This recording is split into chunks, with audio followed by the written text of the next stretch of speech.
And welcome back to Area DMG. I am your host, Phil Wesley, the Mile High Mouth, and today we're going to do something completely different from what we normally do. We don't do playthrough videos or things like that, although we've been considering doing that. We just don't really have the proper capture equipment. We would actually have to just set up the camera in a stable spot and then just videotape off the camera and then do stuff because we don't have anything to connect things to, directly capture footage. So we have to be a little creative with it. Anyways, let me tell you a little bit about what we're doing today. A long time ago, I can still remember, there was a game that just made me cry. Anyways, there was a game called Mythri that was being developed by a team called Team Excalibur for the Game Boy Color. Mythri was a 40+ hour long RPG. Now, the Team Excalibur, they were developing it for the Game Boy Color, and then they scrapped that and moved it to the Game Boy Advance. And then eventually, that got scrapped as well. Back in the day, back before the Nintendo DS, really, a lot of companies did not take handheld gaming seriously. A lot of companies still don't take handheld gaming seriously. It's really a problem. They don't take mobile gaming seriously either.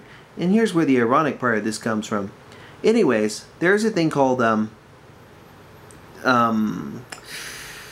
data rot.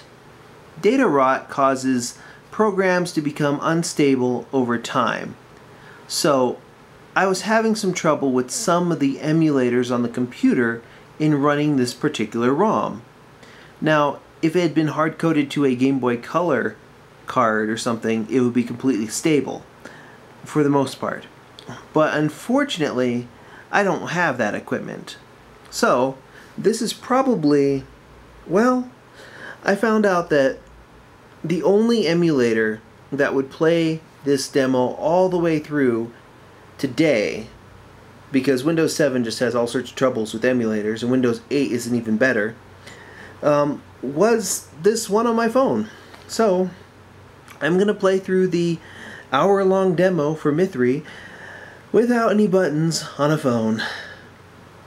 What I find kind of sad though is, had Mythri been a mobile game or a game in today's industry, it would have gotten published because they would have gone to Kickstarter or Indiegogo or any of those things and gotten the money to make this game. And I look at it and I say, so much in this RPG is right. So much of this is a good idea. So much of this isn't just a good idea, it's a great idea.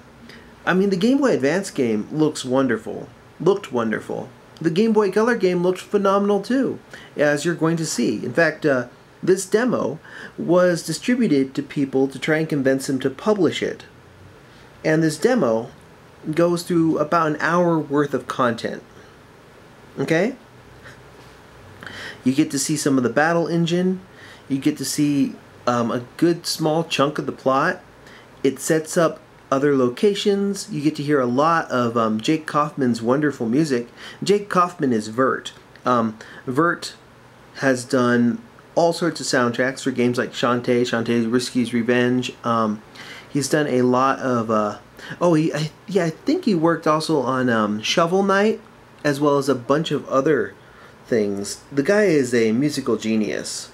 What you're going to notice is the sprite work is really good for a Game Boy Color game. This is a pretty great demo. And it's really a shame that we're not playing playing this on like Virtual Console, because it didn't get published, which is sad. But I'm going to go ahead and do a walkthrough of it. I'm going to read some of the text, well, most all the text actually, and give you my comments as I play it. I don't really know what to call a series of these things, so you'll just have to bear with me on that. And that does it for my introduction to Mythri for the Game Boy Color, the demo. By the way, as far as I can tell, this ROM has never been leaked. Ever. You will not find this. Unless somebody decides to actually, like, release it into the wild, which is not up to me. I would never do that. I would never do that. But if someone ever wanted to release it to the wild, that would be kind of amazing. That way we could save it. Maybe in the future, who knows, maybe Mythri, for the Game Boy Color at least, could someday be kickstarted and come out. I really love Shovel Knight. I think that was wonderful. And now I look at Mythri and I think, you know, if the stars could realign for it, this one could totally get another chance. I'm hoping that when you watch this, you will agree with me that Mythri needs another chance. This is a wonderful Lunar style RPG with a pretty decent battle engine, a really high encounter rate for a demo actually. You can't really die in the demo, but let's just say that Mythri, if it had been released, it would have been the Dark Souls of Game Boy Color RPGs. We are talking a ridiculously high encounter rate that makes it seem like a Shin Megami Tensei type game. You've got some of the some little touches from games like Lunar Silver Star Story and Final Fantasy and such. You have interesting characters. I would have to say one of the characters in particular. Oh, I'm getting ahead of myself. I'll just start saying a lot of this while I'm playing it to you, okay? I'm going to turn down the volume a little bit because, one, I mean, the music is wonderful. You can actually go out and find the Mythri soundtrack. It was released, and it's good. But yeah, that's about all I can say for my introduction to this, so please bear with me, and hang on, people. We're about to dive into Mythri.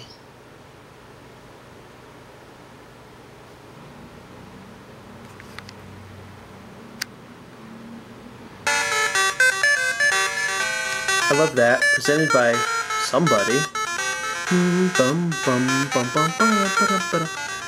All contents are Mythri demo, etc., etc. Okay, let's talk a little bit about this.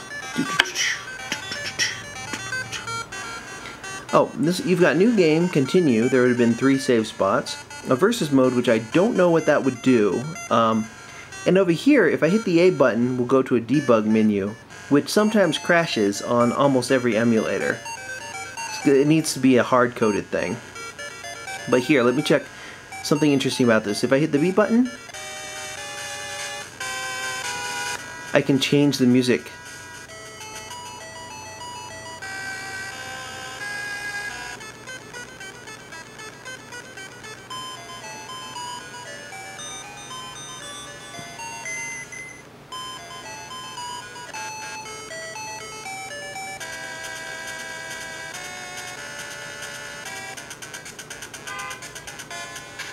Actually, let's hit the A button and go to the debug menu. Before we actually start playing through the game, let's take a look at these. Some of these will go to areas like forest, overworld, scenes 1, 2. Oh wait, yeah, these right here, I think, if I remember correctly, these are cutscenes.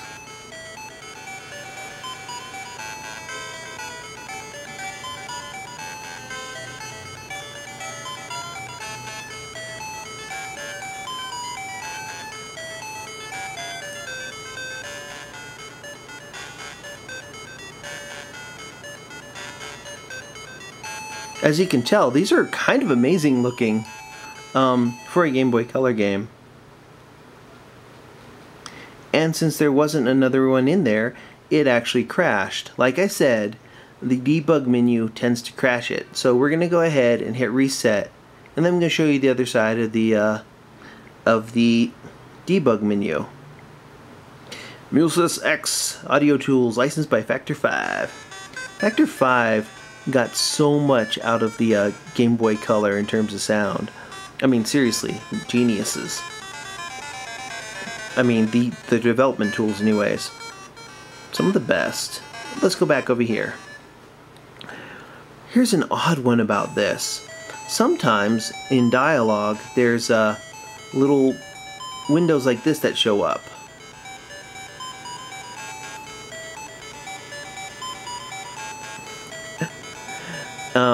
There's different ones for each of the different characters. In fact, you're going to start seeing some characters that don't show up in the demo.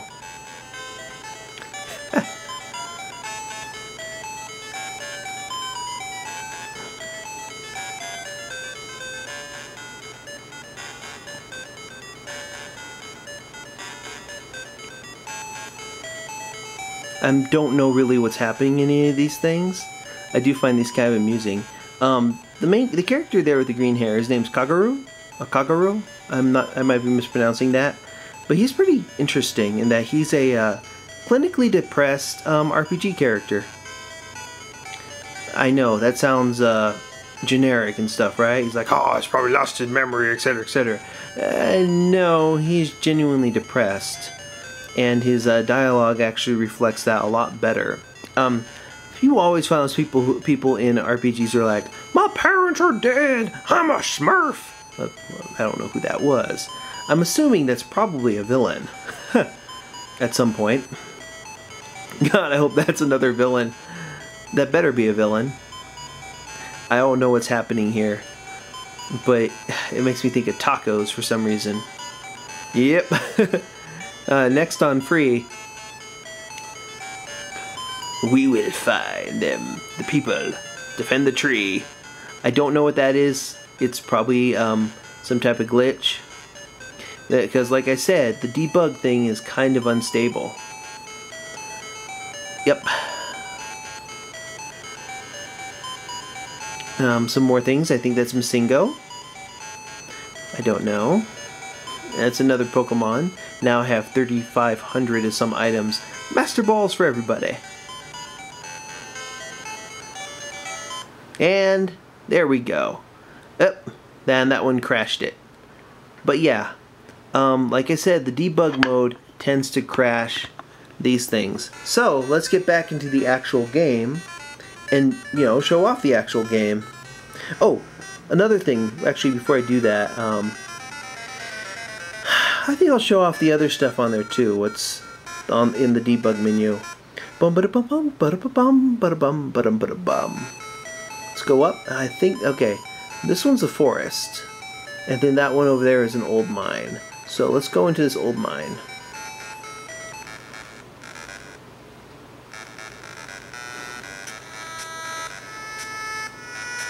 And go out the old mine, and here we are in a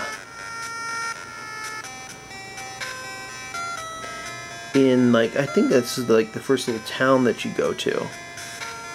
We're just showing off debug mode. If it seems a little clunky, it's because I'm using touch controls. This would be so much smoother on an actual device. All you people who didn't publish this beforehand, I hope you feel bad, because this would have been a great game. I'd have totally bought it. Oh, this is a Terra Firm. It's the mining town. First area that you go into. Each of those, yep, I'll read his actual speech when we go through the thing. But right now I'm just showing off the Overworld. Oh, one thing I love about the Overworld, check it out, check it out. It does that thing that Final Fantasy characters do on the Overworld in Final Fantasy VI and a couple of the other ones. Oh, and we're in a battle. Two bats, a rat, and a lizard. Let's attack it. Actually, let me show you some of their techs. Okay, the other person who, it doesn't say his name. It would say his name normally if I were playing the actual game, but I'm playing around with the debug mode, so it just says man. Anyways, he has a 2x attack, which is pretty cool. He attacks something twice. Kaguro has something called Angst, which, if you do Angst, it loads up your attack so that the next time you hit something, you hit harder. We're gonna find out in a little bit. Oh, there's numbers sometimes next to the enemies, and those numbers mean that there's enemies stacked on there. So you might see 3 enemies, but there's actually like 9 or 10. Yeah, that's insidious, right? Oh! Yay, debug mode!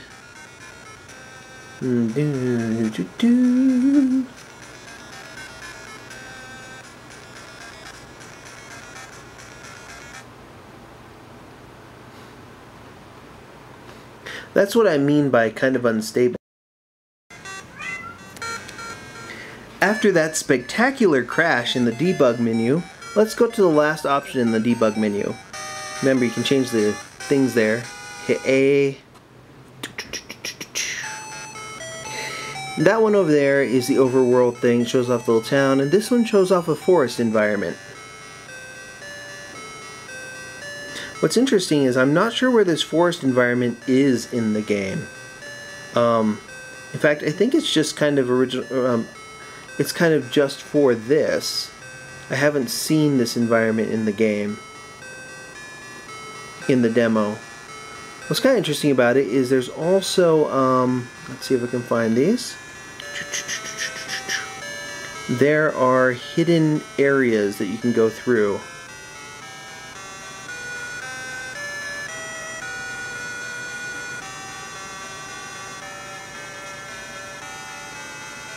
Like I can work my way down to that chest. But yeah, that's about it. Let me go. This one here doesn't crash like the other one does, but let's go ahead and just hit reset from there. Now that we've gone through all the options in the debug menu, we're going to actually start the actual game.